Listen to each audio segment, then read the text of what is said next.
Coucou mes ladies et mes gents, bon retour sur ma chaîne. Ici je parle de foi, d'épanouissement et de style de vie chrétien. Aujourd'hui, comme vous l'avez constaté, je n'ai pas la mine à laquelle vous êtes habitués. Parce que le sujet sur lequel je veux parler dans cette vidéo est un sujet qui m'a fortement attristée. En effet, il faut que nous sachions que la vie chrétienne, ce n'est pas de la sorcellerie, ce n'est pas de la magie. Si vous voulez savoir de quoi il est question, alors restez scotchés.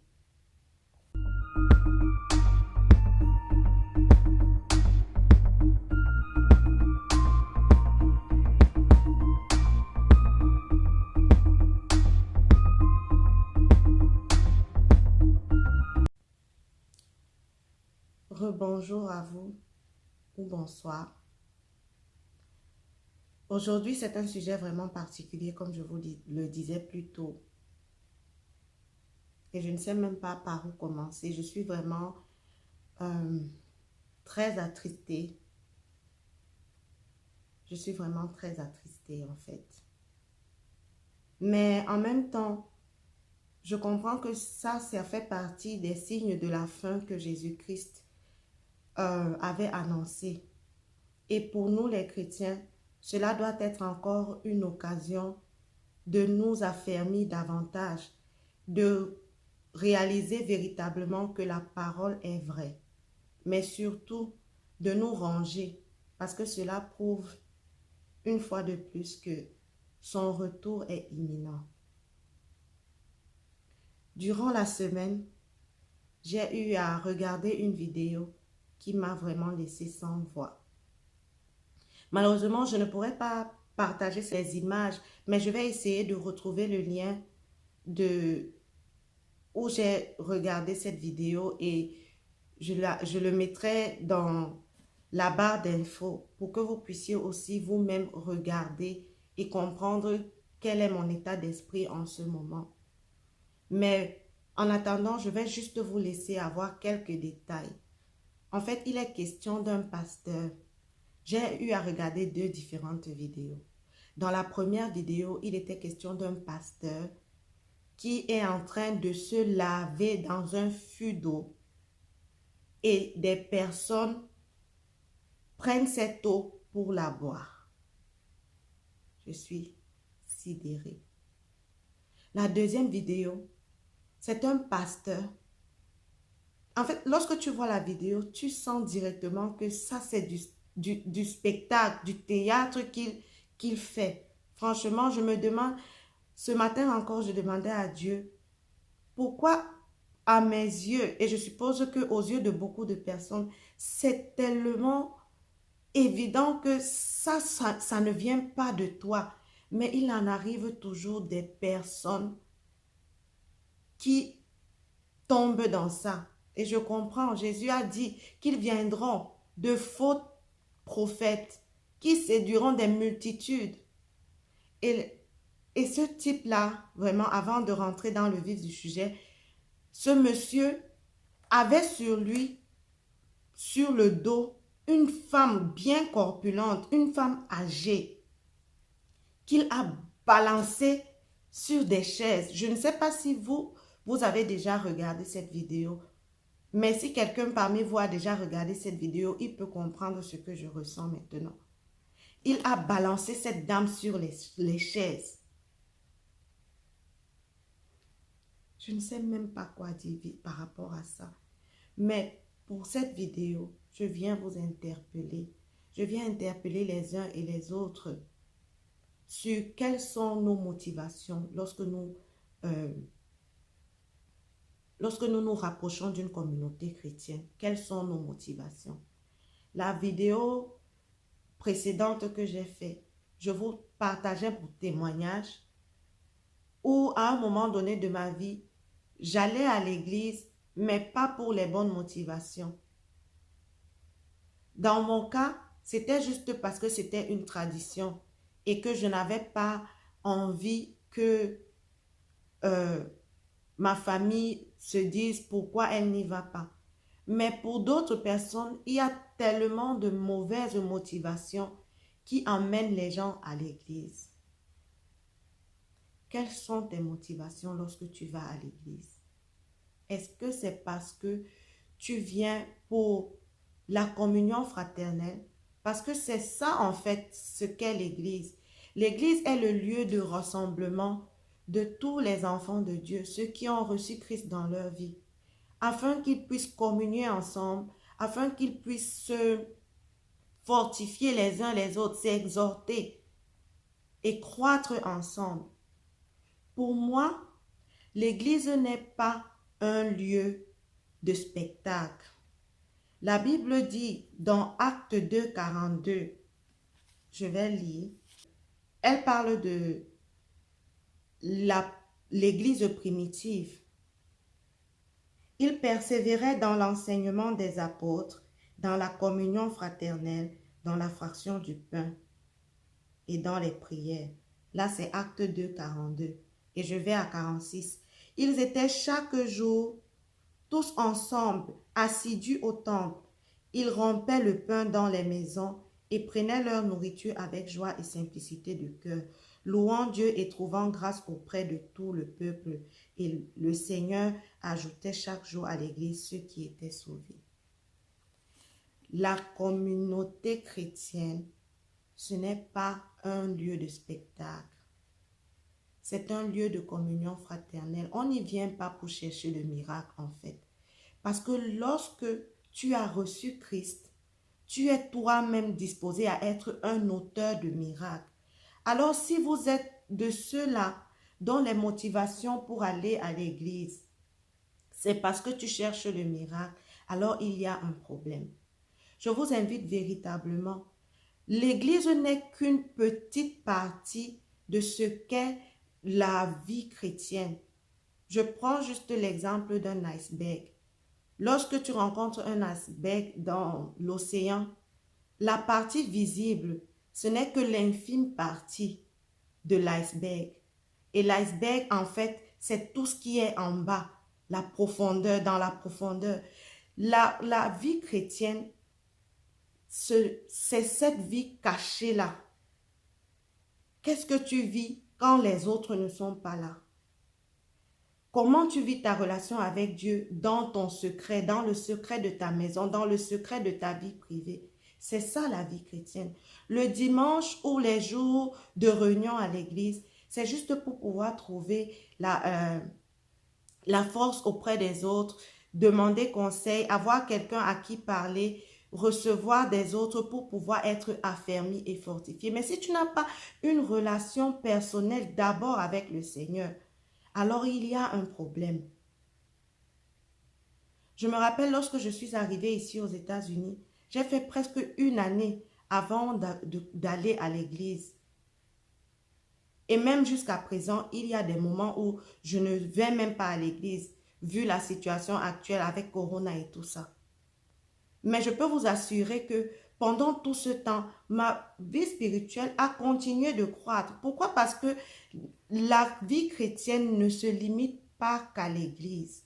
La vie chrétienne, c'est un ensemble de choses dont la communion fraternelle fait partie. Mais le plus important, c'est ta relation avec Dieu, ta communion avec le Seigneur. Et comment tu la gères au quotidien.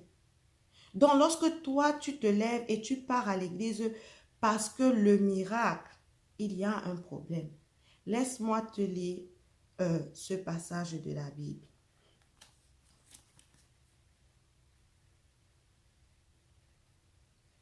C'est Marc 16. Marc 16, le verset 17, les versets 17 et 18 qui dit: Voici les miracles qui accompagneront ceux qui auront cru. En mon nom, ils chasseront les démons. Ils parleront de nouvelles langues. Ils saisiront des serpents. S'ils boivent quelque breuvage mortel, il ne leur fera point de mal. Ils imposeront les mains aux malades et les malades seront guéris. Tout ça pour vous dire que si vous êtes en ce moment dans une situation où vous partez à l'église pour les mauvaises motivations, je vous en prie. Lorsque nous sommes sauvés, lorsque nous avons reçu Christ, Nous n'avons pas besoin d'un pasteur pour accomplir des miracles. Nous sommes le miracle. Nous sommes ceux qui produisent le miracle. Les versets que je viens de vous lire parlent de ceux qui ont cru. Ça veut dire que si encore aujourd'hui tu te retrouves à aller à l'église parce que tu cherches un miracle, alors ta foi doit être remise en question. Remettre ta foi en question parce que tu as cru et tu es celui qui doit accomplir des miracles. Moi, par exemple, il y a des bobos pour lesquels je ne vais pas aller à l'hôpital. Pourquoi? Parce que je prie et le Seigneur guérit. C'est ce qu'il nous a donné en partage. Les miracles, en fait, ce n'est pas pour le chrétien qui a cru. Le miracle, on l'accomplit pour les païens qui ne croient pas encore, afin de leur faire comprendre qu'il y a une puissance dans le nom de Jésus-Christ. Mais si tu as déjà cru et que tu te retrouves encore en train de poursuivre les miracles, il y a un problème. Et c'est pourquoi beaucoup, à cause des mauvaises motivations, se retrouvent dans les griffes de ces faux pasteurs, de ces faux prophètes. Et malheureusement, dans tout ça, c'est encore ces mêmes choses qui discréditent le nom de l'Église. Pourquoi? Parce que lorsque un païen voit ce genre de cinéma, ça saute vraiment à l'œil que c'est du cinéma. Je me demande comment les personnes font pour se retrouver dans ce genre d'église-là. Je ne sais pas.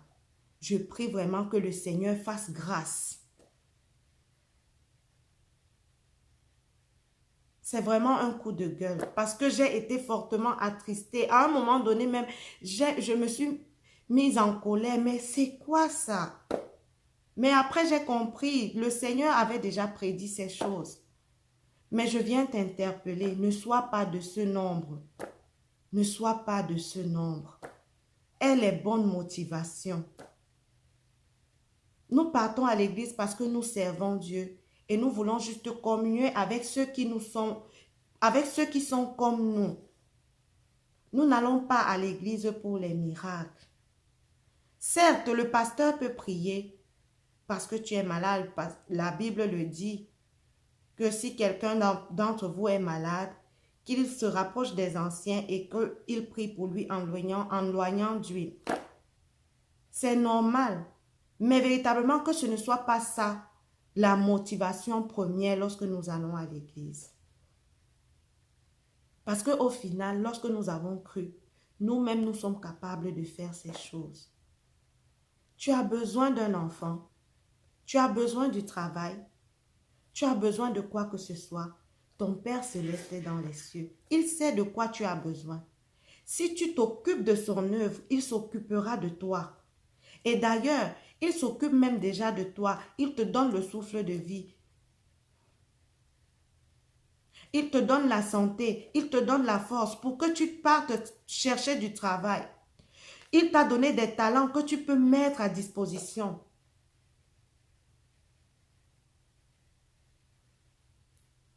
En réalité, revoyons nos motivations. Moi, je pense qu'il est question de ça. Qu'est-ce qui te motive lorsque tu vas à l'église? Qu'est-ce qui te motive lorsque tu vas dans une église où on t'a dit, oh, ici, c'est l'église où on fait les bébés. Ici, c'est l'église où on donne le travail. C'est Dieu qui donne le travail. Ce n'est pas l'église.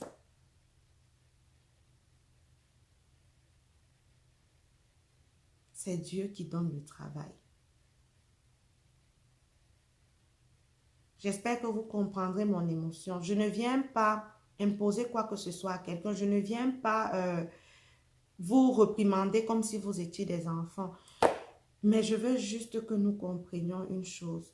Tant que nos motivations ne seront pas les bonnes, nous ferons partie de ces brebis égarées qui tombent entre les mains de ces loups ravisseurs. Travaille ta communion avec le Seigneur. Travaille ta communion avec le Seigneur dans le secret et le Seigneur va se révéler à toi. C'est pourquoi en ce moment, je prie que le Seigneur fasse grâce afin qu'il ouvre les yeux de toutes ces personnes-là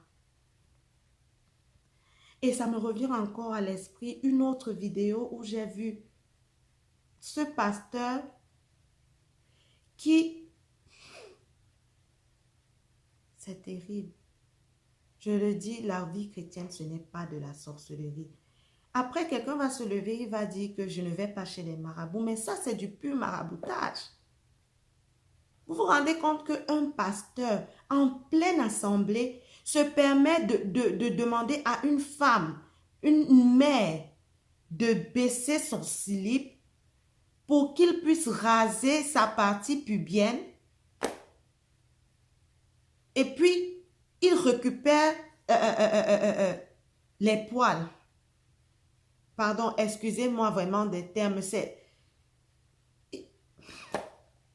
Et quelqu'un de conscient laisse qu'on prenne son ADN. C'est dans le sang qu'il y a l'âme. Avec ce genre de choses, comment est-ce que vous n'allez pas être...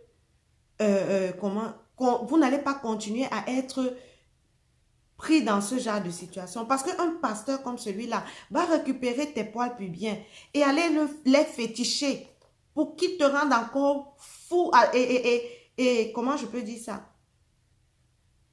Où tu seras toujours dans cette église-là. Tu n'auras même pas les yeux ouverts pour te rendre compte que ça, c'est de la folie. Ça, c'est du cinéma. Quelqu'un se lave dans un fût d'eau et des personnes adultes qui sont supposées avoir un certain raisonnement, même seulement pour votre santé. Oh Dieu! Qu'est-ce qui ne te dit même pas qu'il a uriné dans ce... Je suis vraiment, franchement, je vous assure que j'étais supposée vous parler d'un autre sujet dans cette vidéo. Mais les images que j'ai vues dans cette semaine m'ont vraiment... Je me suis demandé quel est le degré de désespoir qu'une personne peut atteindre pour pouvoir se retrouver dans pareille situation. Oh mon Dieu, fais grâce. Je sais que moi, ce n'est pas de ma propre sagesse, ce n'est pas de ma propre force, ce n'est pas ma propre intelligence qui m'a conduit vers le Seigneur. Le Seigneur m'a attiré à lui et il continue de me garder auprès de lui. C'est pourquoi en ce moment, je prie que le Seigneur puisse attirer à lui toutes ces personnes perdues. Que malgré leur mauvaise motivation ou peut-être parce qu'ils sont entrés là-bas sans le savoir et maintenant ils sont pris au piège. Seigneur, fais grâce dans leur vie. Fais tomber les écailles de leurs yeux afin qu'ils puissent voir que ça, ce n'est pas la vérité. Ce n'est pas la vérité de Christ, Seigneur, et qu'ils puissent se détourner. Et qu'ils puissent se détourner, Seigneur. Papa, tu fais des choses nouvelles en nous. Tu transformes même notre intelligence, Papa. Transforme l'intelligence de ces personnes-là, afin qu'elles puissent comprendre que ça, ce n'est pas de toi. Je t'en supplie, Seigneur. Tu dis que ta grâce nous suffit. J'invoque ta grâce sur les vies de ces personnes qui sont prises au piège, dans les griffes de ces loups ravisseurs. Et tu nous l'avais dit. Papa, je prie que les uns et les autres, nous puissions travailler à notre communion avec toi dans notre vie de tous les jours. Papa, si quelqu'un lit sa Bible, il comprendra plusieurs choses sans avoir même besoin qu'un pasteur le lui explique. S'il lit sa Bible avec ce désir de te connaître, de te chercher, toi, tu vas te révéler à lui au travers de ta parole, comme tu te révèles à moi chaque jour. C'est possible, Seigneur. Papa, je te prie pour ces personnes. Je te prie véritablement. Fais grâce. Fais grâce, Seigneur. Au nom de ton Fils Jésus-Christ, je t'ai prié. Amen. J'espère véritablement que au travers de cette vidéo, si toi, tu me regardes en ce moment, et tu te retrouves dans cette situation, que le Saint-Esprit t'aura parlé afin que tu te détournes de cela et que tu cherches véritablement Dieu en esprit et en vérité. Voici la parole de vie. Chacun de nous peut se rapprocher de Dieu Chacun de nous peut se rapprocher de Dieu. Lorsque Jésus est mort, le voile du temple a été déchiré parce que cela donnait la possibilité à chaque être humain d'avoir cette relation personnelle avec le Seigneur. Recherche cette relation personnelle. Lis ta Bible, passe des moments en prière, médite la parole et applique-la. Et chaque jour un peu plus, le Saint-Esprit te révélera des choses cachées que ni l'œil n'a vues, ni l'oreille n'a entendues.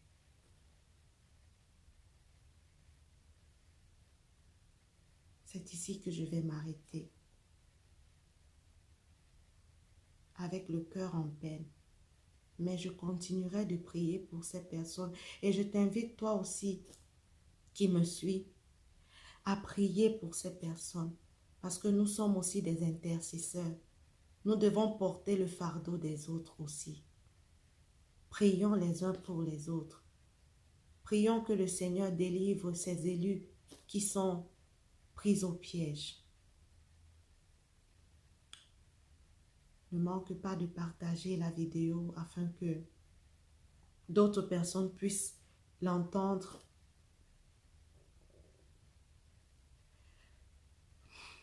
Partage la vidéo. Et abonne-toi si tu es nouveau sur ma chaîne.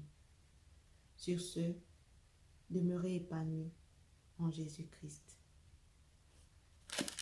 Bye.